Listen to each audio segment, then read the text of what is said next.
everybody. Today we're in Parkersburg, West Virginia. And right now we're standing in the Blennerhassett Historical Museum. Yeah. Is that right? And so we're just gonna look around here for a while. We're gonna spend the day, we bought a package here for the Blennerhassett Islands stuff, and it was $25 a person, and we're going to be going through the mansion on the island. We'll take a boat ride over, go through the mansion with a tour guide. Horse and buggy ride around the other part of the island with a guide, and then the museum. So hopefully we'll get some drone footage. We're going to have to get permission because it is a state park. I always have to get permission for that. So come along on this adventure.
All right, we are in the middle of the Ohio River heading to Blennerhassett Island, which is a state park, historical state park here on the Ohio River.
he gets the fortune, there's a revolution coming in Ireland, there's a lot of death threats against Harmon's life, so they decided to sell it all. They're going to start fresh over here in America, a brand new life. They arrive over here in 1795 in New Jersey, and then they took 2 years to get to this point. They're coming down the river on a flatboat from Pittsburgh, Pennsylvania, and one of their stops is in Marietta, Ohio, just 13 miles up the river.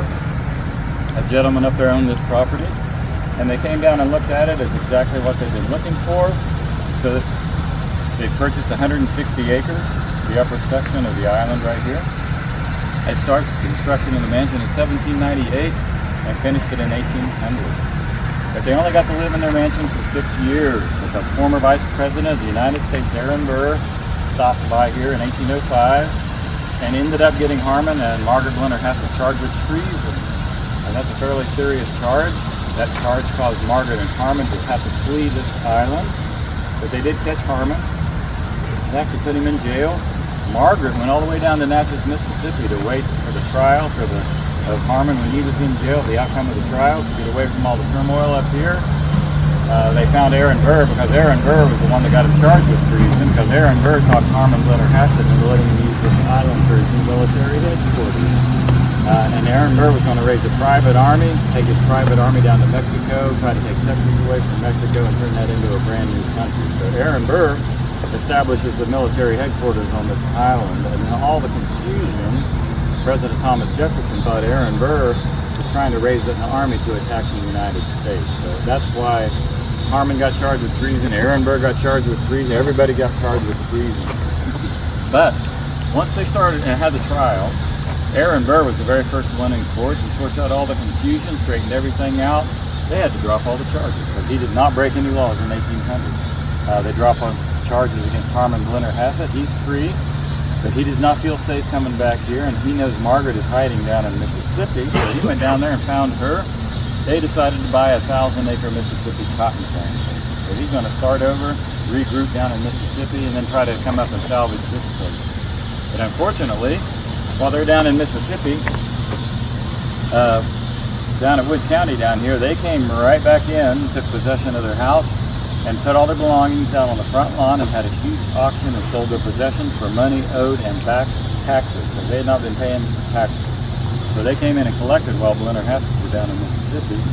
Then in 1811, the house caught on fire and burned clear to the ground. So the original house stood 11 years. Now it's gone. Then Harmon's business partners came in and took the rest away. So now Margaret and Harmon Blennerhassett, they've lost their entire investment up here. They lost the rest of their fortune down in Mississippi because they bought their plantation down there in the time of drought. Over 15 years of drought and crop failure in Mississippi, and now they have gone through their entire family fortune and a little over 20 years, been in their family over 200 years in Ireland, all because of Aaron Burr. And they are broke, and they are forced to move back to England, and then they moved off the coast of France onto the Isle of Guernsey, and that's where Harmon Blennerhassett died in 1831. He was 66 years old. Margaret Blennerhassett died on a trip back to New York City. She wanted to come back and visit one of their children. Harmon Jr. was living in New York City, and she got sick and died and was buried in New York City. Then the rest of their children, Harmon Jr. actually, when he finally died, was put in the same vault with his mother up in New York City, but the other four, we don't actually know where they're at. Their daughters died in infancy. Their teenage son walked off in the wilderness out in Mississippi, and Joseph Lewis was buried somewhere around St. Louis, Missouri. So we don't actually know where anybody is at except for Margaret and Harmon Jr. They were in New York City. We got permission to bring them back here in 1996. So they're actually reburied right in behind the house right here on the north portico, and you can check that out at the end of your tour. You're welcome to see their grave. Now, this house we're going to see right now, this is the reproduction, finished in 1992. We had to raise it up higher than the original house by about 6 feet to get out of the flood, but it is on the exact footprint, and it's filled up with antique furniture from 1800, plus some of the furniture from the auction of 1807. So you will get to see some original Blennerhassett furniture.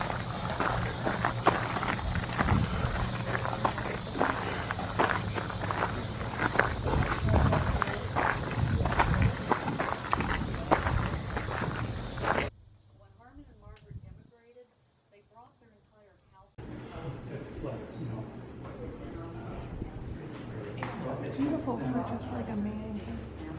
Hey, his she shed burned down.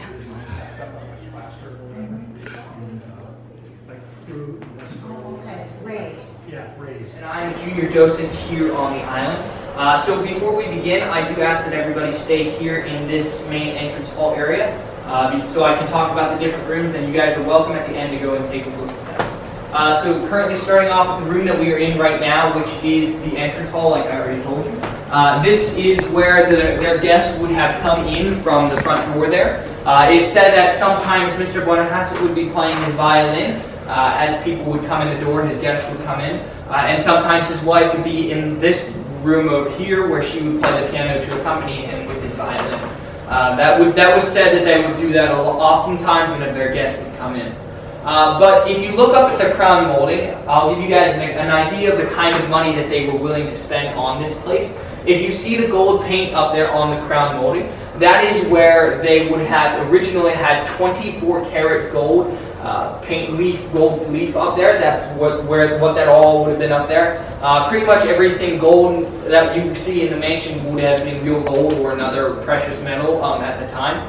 So that gives you guys an idea of the kind of money that they spent on this mansion. Now, the color of the walls that you see here is actually another indicator of how much wealth that they had. For instance, it served two purposes. One, we believe that it helped with lighting in the individual rooms. That was the purpose for it. We think just to help light the room because they didn't have electricity back then. They only had candles. So even at nighttime, if there was a dim candle in the rooms, they could still see the color of the walls. It just helped with the lighting in the room, especially with natural sunlight that would come in through the windows. But another reason it was bright paint like that was because the more expensive the paint back then was because the pigments were harder to get a hold of. Like I said already, it made the paint more expensive. So that was just another sign that you had wealth. And as you go around the mansion here, you'll look and see in the different rooms, and even upstairs when we go up in a few minutes, that even upstairs it still follows the bright paint pattern like the rest of the house. There's only a few exceptions, which that room, which I'll talk about here in a moment, that doesn't follow that. But One more thing before we move on, I would like to point out in this room right here are the 2 paintings on either side of the door. On the right hand side is Mrs. Blennerhassett, and on the left hand side is Mr. Blennerhassett.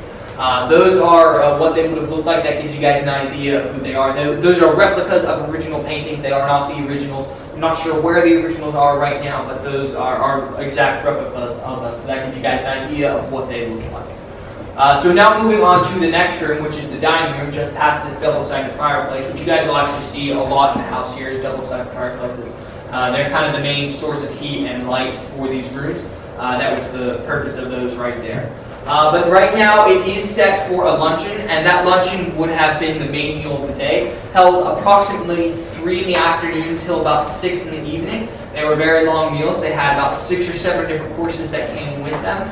And as far as I know, there are no original pieces in that room, but one thing I do want to point out is that in the table, the chairs around the table, they are exact replicas of the original chairs that we do know what they look like, because there is one original chair down in the Blennerhassett Museum downtown Parkersburg. That is where that one is at, so we just replicated that and then put that around the table there. Now, back in that corner wall, kind of over there in the dining room, I know it's kind of hard to see for some of you, but there's a dresser kind of standing in front of it now. Back then, that would have been a doorway, which led into what we call the warming kitchen or the winter kitchen. It was known by those 2 names. But the purpose of that kitchen was to keep the different courses warm while they were waiting to be served, because like I said earlier, there were 6 or 7 different courses that came with them. So that was the purpose of that right there. Sadly, it's no longer there because the fire marshal said that in order for this room to be, or this house to be up to state code, we had to take that out and put in a back staircase, which is actually the staircase you guys will be going down after you're done with the 2nd floor up there. But that is now there. It also took away about 2/3 of the baby nursery upstairs, but there's still a small portion of it up there for you guys to see here in a few minutes. So moving on to the next room, directly in front of me is the black walnut drawing room, which I already briefly mentioned once. That is covered from floor to ceiling in obviously black walnut paneling. That paneling, we believe, was there to help cover up the smoke because that would have been the room where his gentlemen guests would have probably gone in there to smoke. He would take them after their dinner parties, and they probably would have smoked in there, and they would have talked in there. That would have been where he met with them, maybe more casual conversation with them would have been in that room. It's also dark like that in the dark wood because that was just what he wanted. That was his style of his style of room, I guess. But there is one original piece in that room. When you guys go around, for those of you who can't see at the moment, when you look in the middle of the room, there is an 8-sided table in the middle of the room. I'm not entirely sure what wood it's made out of, but that is an original piece right in there. The purpose of it probably would have been to put lamps and stuff on just to get the most light in that room as possible, just to kind of help with the lighting so it's a naturally dark room. I don't know if that table would have been in that room, but there might have been something like that in that room originally.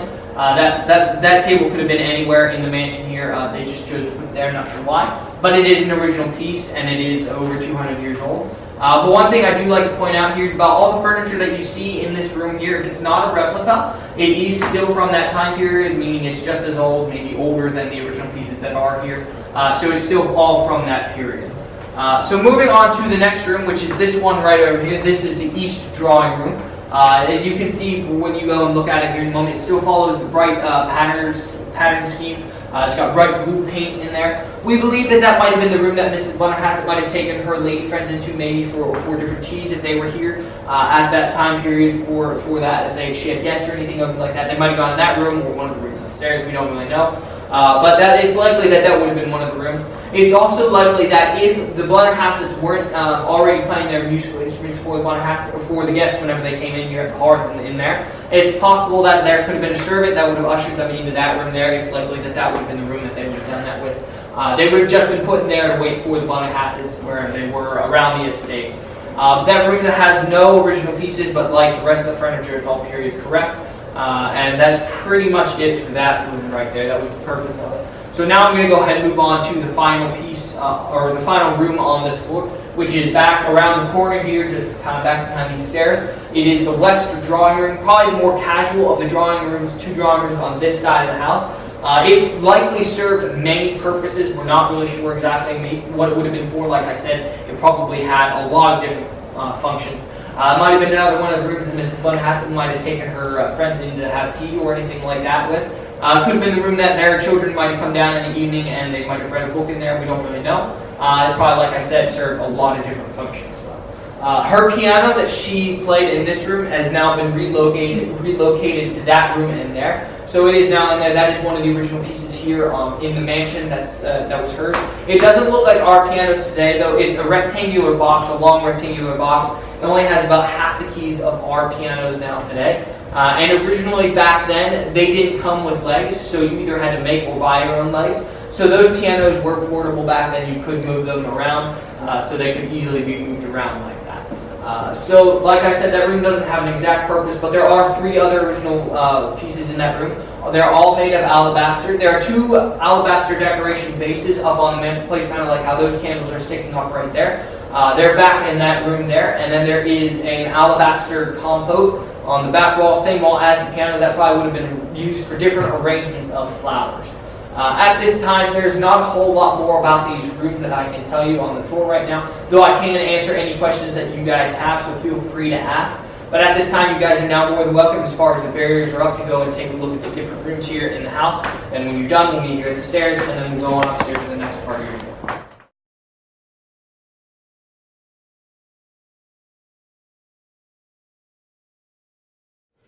Alright, so you guys are now standing in the upstairs drawing room. This room had 2 main purposes that we know of. One was that this table could fold up, and it would be put back up against the wall there, and the chairs probably would have been dispersed somewhere. And the rugs would be all folded up and everything. This would have been turned into a small ballroom. This would have been, at their dinner parties and such, there would have been dancing up here. Mr. Blennerhassett might have paid some musicians to come up here and play, or he may have played himself. But either way, there would have been dancing up here sometimes with the different dinners that were happening here on the mansion. There were always dinners happening. So that would have been done up here. This was kind of their ballroom area. But the second, what it was used for up here was kind of for teas and stuff up here. Maybe this might have been one of the rooms Mrs. Blennerhassett might have taken her friends up here for tea or something like that. Or it could have been used for card games. We actually know that it was. This would have been where they would have played card games and such like that. They would have been up here with their guests and maybe played. I'm not sure who would play, but I'm sure a lot of their card games were just like ours are today. It's not probably that different. But that is pretty much it for this room. Other than the original piece right here, this is made out of cherry wood, and like that table right there, it can fold up or fold out. And it can make a whole circle like that table right there. Now moving on to the next room, which is the library. It's just right over there, the family library. That's where Mr. Blennerhassett would put all his books that he would buy throughout the year, and he did do that. He would always buy throughout the year. He was always getting more books, and they would be kept in that room right there. His more personal books probably would have been kept down in his study, but for the most part, all of their books would have been in that room right there. Now, when you go in there and take a look at that room, you'll notice that in the glass in front of the covering, in front of the shelf there, it's covered by a green felt-looking thing, a green, like almost like a curtain. That is because that's to help block out the sunlight and the dust from getting to the books back then, because their binding was not as good as our binding is today. So that was the purpose of those back then, the green covering in front. So there really isn't any original pieces in that room, but like the other furniture in the house, it's still period correct. There are no original pieces in there. But when you do go in there, if you'll go in and look, and then there's a hallway that leads back kind of in this direction. Back in the far corner there, that is where the gentleman's bed chamber is. You can't really access it now other than just looking at a small part of it. But that is where the gentlemen guests would have stayed, back in that room right there. That would have been where they would stay. Sometimes they had guests that would stay here for weeks at a time, so that would be one of the rooms that they would stay in. Now moving on to this side of the house over here, what's left of the baby nursery is just past that wall there. There's only about a third of it left, so it's definitely much smaller than it was, so keep that in mind when you go in there. That might have been where they had their children stay, I'm not entirely sure. They might have been back in there or somewhere else, I'm not sure. But there are no original pieces in there. So I'm just going to go ahead and move on to the next room, which is just across the hall, which is the women's bed guest chamber. That's where they would have stayed if they were staying here for those long weeks that they had the dinner parties and such like that. So men's guest chamber and then women's guest chamber on opposite sides of the house. So those are there, so keep that in mind, that's where they are. And moving on to probably the most important room in the house, here in a moment when you go back around and look. is the room directly behind this wall here, this fireplace. The Blennerhassett's the Blennerhassett's bedchamber itself, where they stay. It's just above the entrance hall. That might be the most important room of this house, this floor, sorry. So that was where they stayed back in there. Now that room also does have several original pieces.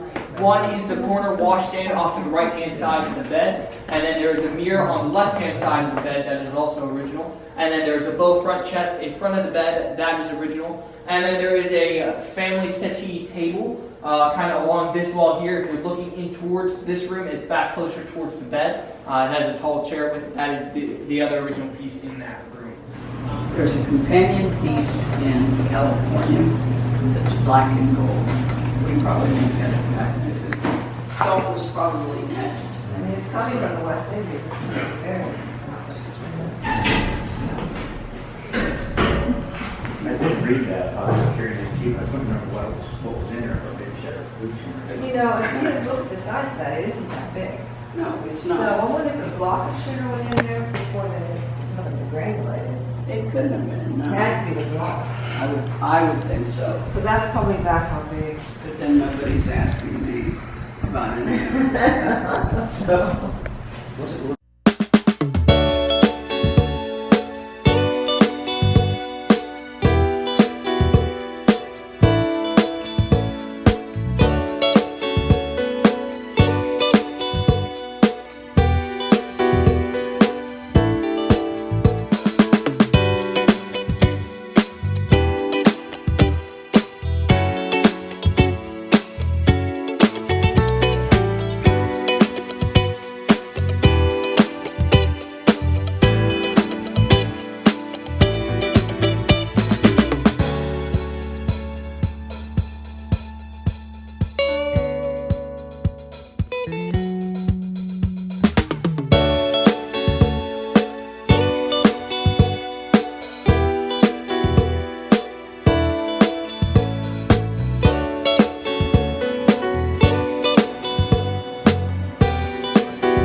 Here in Parkersburg, West Virginia. We had a good time on the island. I enjoyed the boat ride over. There was a lot that I enjoyed about it. Tour was fun. Yeah. We got some really good drone footage, as you've seen. It was really nice. I would like to thank the park superintendent at Blennerhassett Island for letting us fly the drone. You know, we checked with him first, as you should always. If you have a drone, you can't fly it in state parks normally, but you do have to get approval from the park superintendent or somebody in the main office. So, you know, all you drone flyers out there, remember that. So they're really good about letting us fly, though, as long as we ask. So, but we're going to find someplace to eat.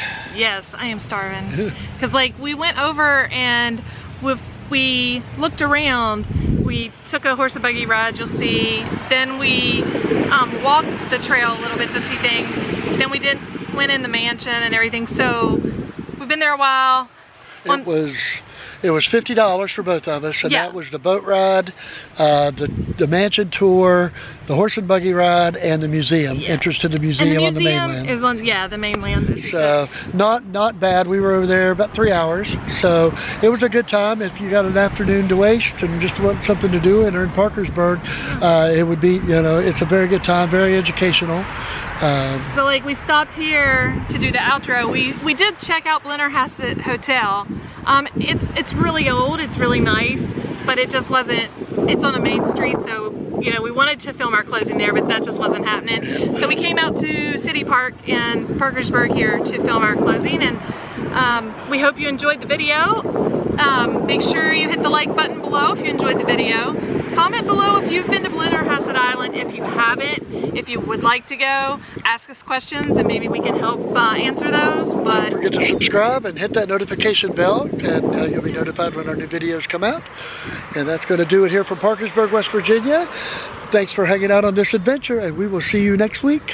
Bye.